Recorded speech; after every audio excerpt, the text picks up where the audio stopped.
tarde a todas e a todos. Queria antes de mais agradecer este pedido que me fizeram, uma missão impossível, como é óbvio, e portanto isso retira algum órgão de responsabilidade, sendo impossível, faz o que se pode. E ela é impossível porque não é só pela complexidade das questões que nós estamos aqui a discutir, é porque eu vou tentar fazer uma coisa que não tem uma solução fácil, que é não repetir aquilo que já foi dito, mas falar em função daquilo que foi dito. Há aqui uma fronteira complicada. Aquilo que eu não vou dizer não quer dizer que não considere importante, mas iria apenas repetir aquilo que foi dito. Vou focar 8 pontos, uns mais rápidos, outros mais longos, e gostava de começar pelo primeiro que diz respeito às duas intervenções da manhã, que eu acho que foram não só muito interessantes, mas a sua sequência também foi muito interessante. Porquê? Porque têm em comum aquilo que é essencial, a ideia da necessidade de transformação social, o papel da experimentação na transformação social, a ideia de que a transformação social de que estamos a falar, de que se falou, não é neutra e, portanto, não pode ser desligada de uma discussão sobre os valores, sobre as relações de poder e sobre os fins. E essa é uma discussão importante. Mas as duas intervenções complementaram-se. Porquê? Porque o José Luís falou de práticas e o Rui alargou para a questão das narrativas. E é importante porque as narrativas agregam do ponto de vista do discurso de várias práticas.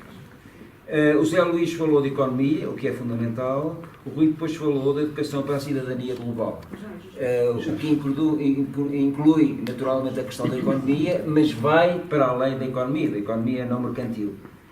E em terceiro lugar, o José Luís referiu que as pessoas estão no centro, mas na carta que nós recebemos, não sei se todos leram, diz uma coisa muito curiosa, com a qual eu estou de acordo, que não foi aqui discutida, porque é uma questão complexa, que é defende-se uma visão pós-antropocêntrica, onde conta o ser humano, mas também o planeta e a vida, sendo que, na minha leitura, aqui vida no sentido mais forte que a palavra tem. Do planeta, de cada um de nós enquanto indivíduos, enquanto espécie, enquanto coletivo, tudo isso. E, portanto, esta é a primeira nota para dizer que é interessante porque há um núcleo duro de aspectos que são comuns, acho eu, e que estiveram presentes nas perguntas que foram na discussão que houve aqui à tarde. Houve duas visões que se complementaram e colocam desde logo um problema, que é, não é um problema, é uma questão, que é dentro dos invisíveis e daquilo a que nós temos que dar visibilidade. Tudo aquilo que nós estivemos a discutir hoje pressupõe uma normatividade que, na maior parte dos casos, está, que não é imposta neste caso, mas que na maior parte dos casos está implícita. Não é? Porque há, na maior parte dos discursos, não se diz, mas a mensagem que está a passar é nós deveríamos ir por aqui. Não é? Portanto, esta questão da normatividade, eu vou voltar a ela, porque há normatividades de tipo diferente, temos ali um filósofo que fala disso muito melhor do que eu, mas porque há uma normatividade positivista, moderna, que eu já vou criticar, mas há aqui uma normatividade implícita que é interessante e que eu acho que nós devíamos trazer mais ao de cima. Porque não basta dizer há determinados valores, há determinados princípios, há uma determinada ética, há fins.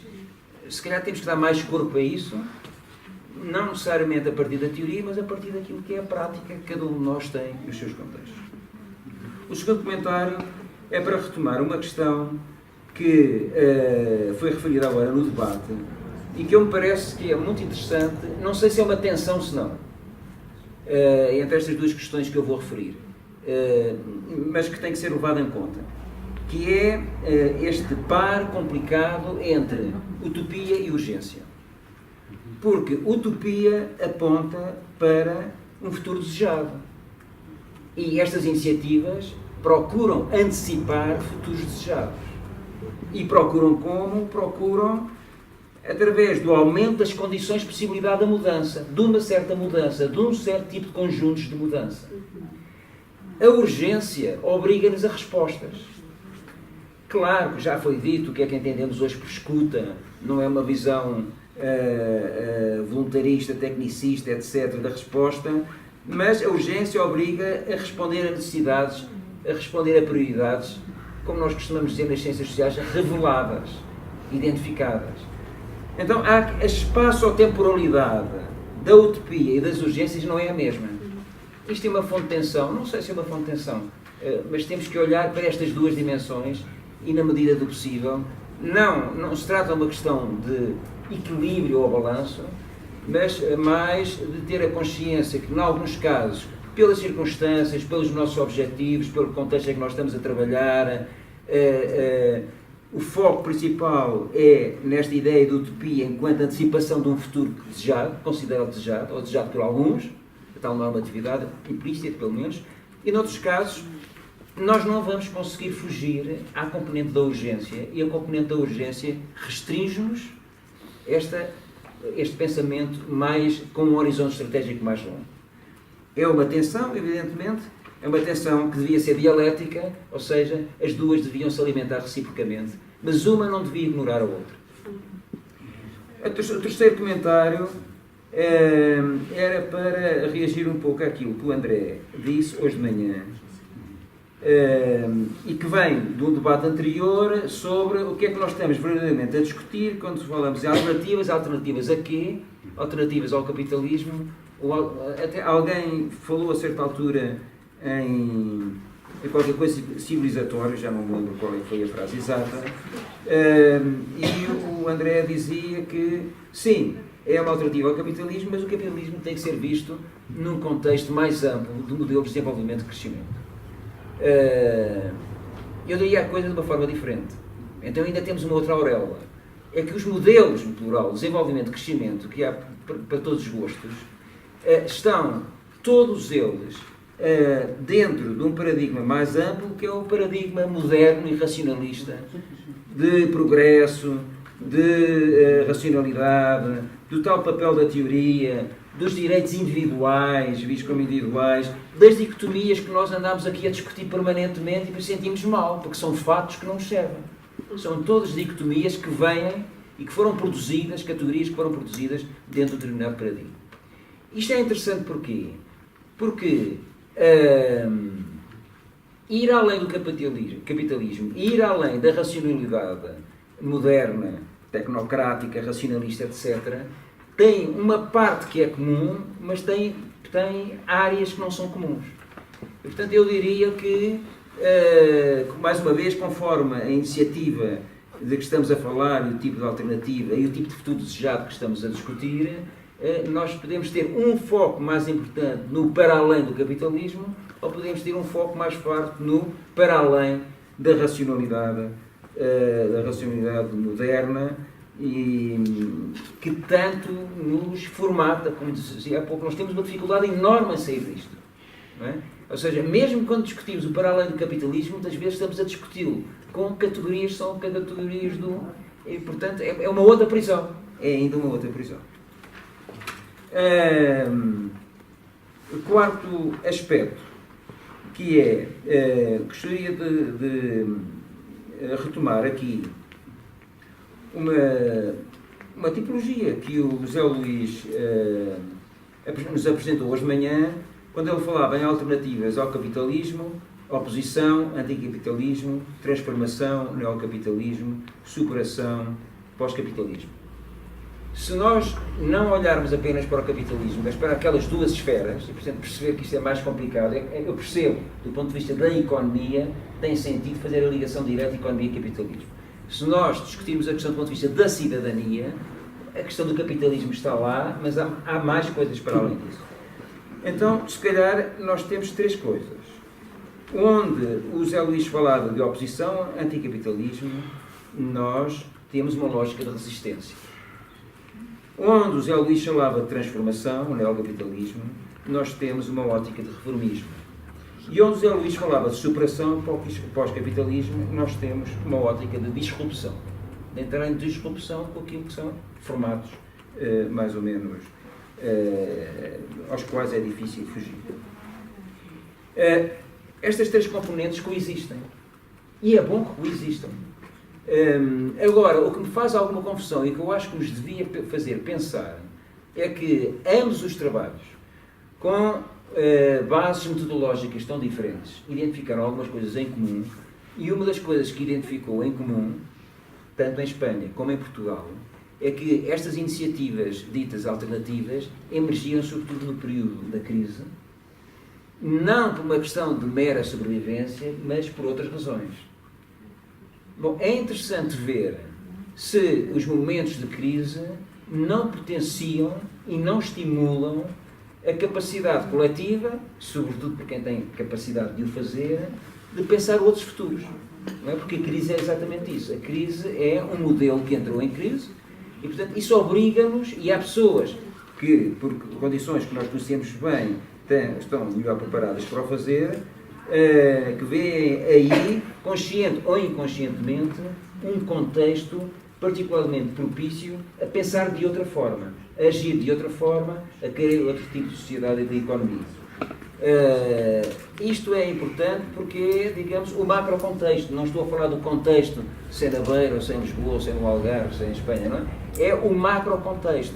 Há macrocontextos que são mais favoráveis à emergência de práticas e de narrativas alternativas, há outras que são menos.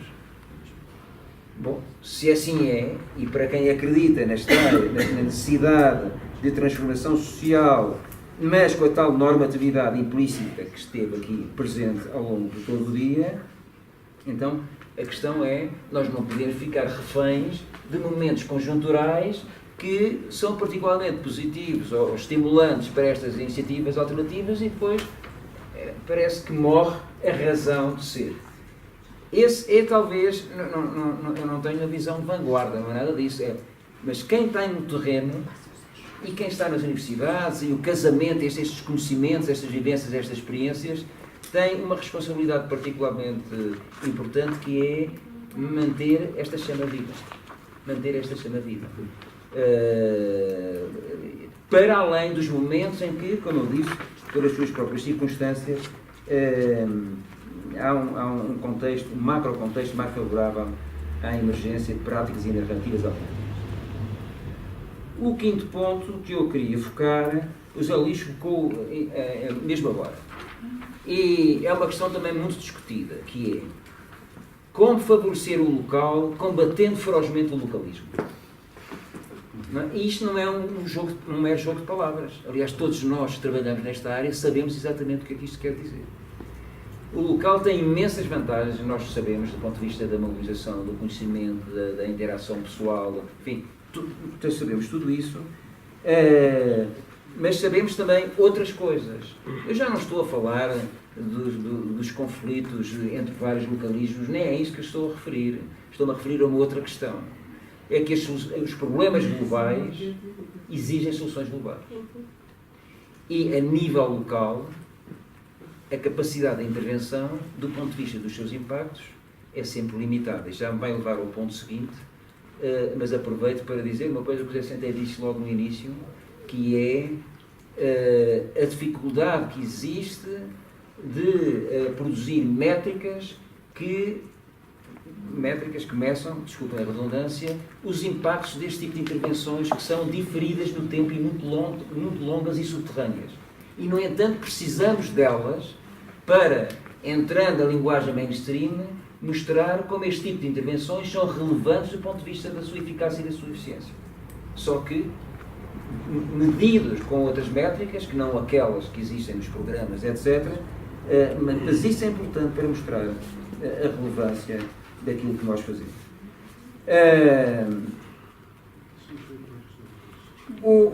Isto leva-me para o sexto ponto, que é uma das minhas obsessões, porque é uma coisa que eu repito sistematicamente, porque é fácil formular, não, nem sempre é formulado, mas depois, mesmo depois de formulado, é difícil perceber o que é que isso significa na prática. O que é que eu quero dizer, a propósito de que o local e o localismo não devem ser confundidos, é que a geografia dos sintomas, a geografia das causas e a geografia das soluções não é a mesma. E isso é um problema terrível.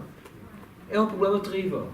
Porque a geografia dos sintomas, seja qual for, a bolsa de pobreza, não interessa, qualquer exemplo que nós possamos pensar, as causas profundas não estão lá. Ou estão em parte, mas as causas profundas são muito mais amplas. E, portanto, isso significa que a geografia das soluções é também diferente. E, inevitavelmente, temos que caminhar para aquilo que aqui foi referido várias vezes, que é a tal visão multiscalar. E a visão multiscalar é complexa, porque exige organização em rede, enfim, tem uma série de exigências que estão, muitas vezes, muito para além das capacidades das organizações de que estamos aqui a falar. Mas isto é muito importante. A não coincidência da geografia dos sintomas, da geografia das causas e da geografia das soluções deve-nos fazer pensar, sobretudo, do ponto de vista das alianças estratégicas que, ao nível das práticas e ao nível dos atores envolvidos nessas práticas, podem e devem ser desenvolvidos para garantir uma maior sintonia. Porque, como é evidente, as organizações que atuam a nível do local são muito importantes por aquilo que fazem, pelo papel que desempenham, mas só ganham uma força muito mais genérica se se organizarem em rede e a nível translocal. Aliás, e alguns de vocês creio que estão envolvidos nisso, há agora uma iniciativa interessante de uma fundação, até alemã, que é o Reclaim Europe, que é exatamente isso, não é? É uma grande plataforma. A Cidadania e Território tentou fazer isso em pequenino, limitado, e esta fundação está a tentar fazer isso em grande, porque faz isso a nível nacional, e em grande porque faz isso para influenciar as políticas europeias, mas esta ideia de Reclaim, Reclaim Europe, é exatamente isso. Estas organizações, estes movimentos, estes tipos de ativismo, eles também são e devem ser voz ativa na construção de um projeto europeu. E, portanto, faz parte também destas utopias de que estamos aqui a falar. Sétimo ponto, que é... Eu, na semana passada, estive no Brasil e esta discussão, quando eu vou ao Brasil, vou lá muitas vezes, é discutida e eu lá sinto-me europeu. Então, aqui vários brasileiros e vão perceber perfeitamente o que é que eu quero dizer. Eu lá sinto-me europeu. Porquê? Porque eu acho que no Brasil existe uma visão um bocadinho ingênua e redentora dos movimentos sociais. Aliás, a situação nova, eu acho que vai obrigar a repensar um pouco essa ideia um bocadinho idílica dos movimentos sociais. Não estou a desvalorizar os movimentos sociais. Estou a dizer que talvez se ponha uma carga em um ónus demasiado grande nos movimentos sociais e quando eles falham, parece que falham por demérito próprio, quando não falham por demérito próprio. Eles atuam dentro de circunstâncias que são muito limitativas. A que é que eu me refiro? É à componente da informalidade. Hoje há uma grande discussão teórica e prática sobre esta dimensão da informalidade. E nós vimos como a informalidade é uma componente estrutural da maior parte das iniciativas, das práticas, dos movimentos de que hoje falamos. A questão que nós devemos colocar é a informalidade, a natureza informal destas práticas e destes movimentos tem limites ou não tem limites? Introduz limitações ou não introduz limitações? Eu não estou a defender a formalização da informalidade, não é isso. O que eu estou a dizer é até que ponto o espaço de intervenção das organizações informais é limitado pela sua informalidade, que se deve manter. E porquê? Por muitas razões. Bom, algumas delas são muito conhecidas. A informalidade, por razões evidentes, é muitas vezes acompanhada por fortes descontinuidades, por grandes dificuldades de durabilidade, por inconstância. A informalidade tem um custo. E é aqui a outra tensão complexa, que é grande parte da vida destas práticas e destes movimentos pressupõe informalidade, mas a informalidade também limita, em alguns casos, e para alguns objetivos. Até onde é que nós vamos É evidente que não estou a defender a institucionalização da informalidade, que seria matar grande parte destas iniciativas, mas a informalidade como algo de incontornável e ilimitado é um bocadinho como aqueles enclaves de que o José Luís falava, em que se cria uma bolha onde se evita ser contaminado por outros lados. Claro que a informalidade organizada tem capacidade de influência e essa é a via principal. Quando eu estou a falar nos limites da informalidade e nos custos da informalidade, é no sentido em que, por vezes, a informalidade rejeita qualquer participação das componentes mais formalizadas, quer da administração. Aí é que eu vejo o problema. Não é? Ou algo estávamos a falar, nós temos, todos nós, podemos dar imensos exemplos de movimentos informais que, assim que contactaram com a componente mais autarquias, etc., tiveram logo reversos. Nós sabemos isso. Mas é uma luta que vale a pena ter. Eu acho que é uma luta que vale a pena ter. Porque se a informalidade se fecha sob a informalidade, dando-se com outros informais, sendo que isso é uma questão fundamental, há aí uma limitação importante. Finalmente, e último ponto, por causa destas dicotomias. A dicotomia não é... a dicotomia é um traço muito marcante do pensamento moderno. É claro que nós depois podemos dizer é dicotomia, mas depois há a dialética, e entre o rural e o urbano há uma relação, etc. Mas já estamos presos pelas duas categorias urbano-rural. Muitas vezes o passo que se dá para fugir à dicotomia, que é, aliás, pouco interessante, é arranjar uma categoria intermédia. Bem, entre o urbano e o rural há o suburbano. Pronto. E ficamos um bocado descansados. E até podemos arranjar várias situações intermédias e às tantas a dicotomia já deu uma sequência, mas onde estão lá os dois extremos? Eu creio, sinceramente, que isso faz parte da tal nossa formatação da racionalidade moderna, e que nós temos que nos libertar, o que não é nada fácil, de todas as dicotomias com que nós olhamos para o território. Em Portugal, não só, mas em Portugal, sistematicamente, no norte, sul, litoral, interior, urbano-rural, que está tão presente na agenda mediática, na agenda política e nos cidadãos, que é muito difícil combater isto. É muito difícil combater isto. E, no entanto, eu cada vez estou mais convencido que estas dicotomias, sobretudo do ponto de vista reflexivo, eu não digo que do ponto de vista comunicacional não possa ser interessante, mas do ponto de vista reflexivo limita-nos muitíssimo. Então, se nos limitam muitíssimo, para onde é que nós temos que caminhar? Não é por acaso, já agora, enquanto um dos muitos fundadores da Cidadania e Território, nós escolhemos ou decidimos utilizar a palavra território. Não foi para fugir ao urbano e ao rural, etc. É porque o território, enfim, agora não vou discutir teoricamente o que é o território, mas o território e a ideia de territorialidade pressupõe uma visão relacional, não só horizontal, não é, entre vários territórios, mas no próprio entendimento do que é o território. No mínimo, um território é sempre uma relação entre uma comunidade, uma determinada realidade ecológica e uma realidade económica.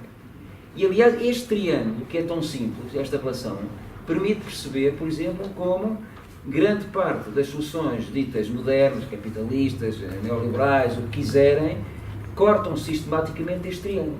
Ou anulando a comunidade, ou anulando a ecologia, ou anulando um certo tipo de economia a favor do outro. Enfim, nos últimos anos o que nós temos tido é o polo economia a destruir as comunidades e a ecologia. Podemos ter outras combinações. Ora, este triângulo e estas relações não podem ser, são inseparáveis entre si. E olhar para o território é olhar a partir deste triângulo e desta visão relacional. E por isso terminava dizendo que valia a pena, e se calhar vai, não sei hoje, mas mais tarde, não sei, olhar de novo para esta Carta para a Transformação Social, que eu não conhecia, portanto a única coisa que eu conheço é o que distinguiram hoje, porque eu acho que esta ideia de vida, no sentido mais profundo do termo, é aquilo que dá sentido a um triângulo justo e sustentável, comunidade, economia, ecologia, em que nenhum dos polos destrói o outro. Sendo que hoje o foco destruidor é o de uma certa economia, porque é ele o polo forte e não nenhum dos outros.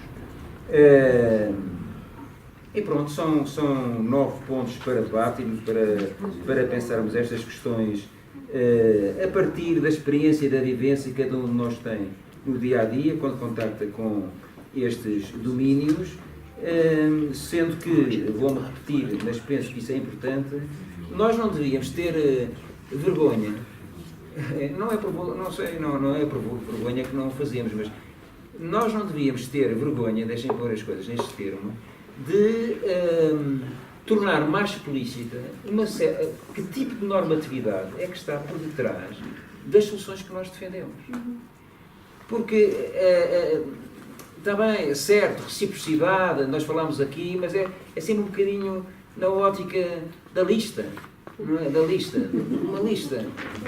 Também temos listas de direitos, temos listas nos restaurantes, temos listas de princípios, mas é mais do que isso. Falar em normatividade é mais do que isso. Claro que há princípios e podemos dizer quais são os princípios, mas creio que, sem estar a querer teorizar, complexificar demasiado esta questão, penso que a ideia, esta articulação, utopia, urgência, com todas as tensões e relações dialéticas que devem existir entre ambas as componentes, não nos permite não nos focarmos sobre a questão desta normatividade, que está implícita, mas que deve ser tornada mais explícita.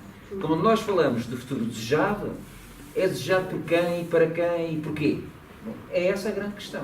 E muitas vezes nós discutimos coisas tendo como pressupostos não ditos. Falamos aqui muito da linguagem, do dito, não dito. Isso é interessante porque, mesmo neste contexto, nós temos mundos não ditos. É evidente que podemos dizer, são não ditos porque nós partilhamos e, portanto, nem vale a pena estar a referi-los. Não estou tão certo. Não estou tão certo. E, sobretudo, mais do que falarmos entre nós, como foi dito há pouco, nós não estamos aqui, não somos um novo enclave, não é? Não somos um novo enclave. E não temos que dar aulas a ninguém, não temos que ensinar a ninguém qual é o caminho certo. Temos que discutir com as pessoas e a ideia de futuro desejado é uma ideia que tem que ser construída coletivamente. Mas há uma normatividade. E, portanto, é essa normatividade implícita que eu acho que deve vir ao de cima, em termos simples, que as pessoas percebam, mas que se entenda que não estamos nem apenas a reagir, nem apenas a resistir contra, mas a tentar construir um outro futuro, uma outra sociedade, uma outra economia, uma nova relação, comunidade, ecologia, economia, em função daquilo que nós consideramos que deve ser. E temos que explicar porque é que deve ser, ou seja, essa tal normatividade implícita sobre a qual nós construímos tanta coisa, mas que é uma espécie de cabo ou de resto de chão em relação sobre a qual não falamos e mesmo vamos lá poucas vezes, porque se calhar não sabemos bem o que é que lá vamos encontrar nem como lá chegar.